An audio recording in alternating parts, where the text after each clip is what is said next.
Most of us grew up with the idea that more fluoride meant better teeth. And health officials believe that putting fluoride in water is one of the top 10 public health accomplishments of the last century. But new studies now say that too much fluoride is damaging the teeth of more than 1 in 3 teens. So for the first time in nearly 50 years, the federal government is reversing course and recommending less fluoride in water. Here's Ron Claiborne. Ever since the 1940s, fluoride has been artificially added to drinking water to help fight tooth decay. It's been credited with reducing cavities by up to 50%. But even then, there were critics who complained about injecting a chemical into drinking water, a view satirized in the 1960s movie Dr. Strangelove.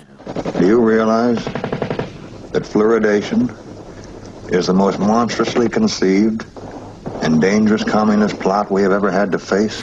But today, the federal government called for reducing the amount of fluoride in water to protect children from a tooth disease called fluorosis, which stains and even erodes teeth.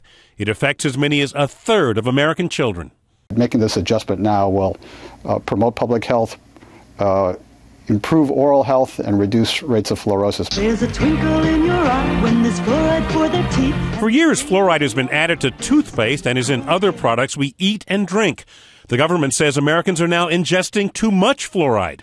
Its new recommendation, no more than 0.7 milligrams of fluoride for every liter of drinking water, down from 1.2 milligrams a liter. Cities such as New York, Chicago, and Minneapolis, and many others, whose water has higher amounts of fluoride, would have to reduce them to meet the new target. Dr. Griffin Cole of Austin, Texas, says he has treated some severe cases of fluorosis in children. The teeth become brittle, become weak, and you have to treat them with either crowns or new facings, and it can be very costly. Critics say fluoride can cause greater damage than just brittle teeth. Even the National Research Council, whose 2006 report was cited today by the EPA, linked it to bone damage and increased risk of fractures. The government says there's no evidence fluoride causes serious illness. The only concern for now, the potentially serious damage to children's teeth.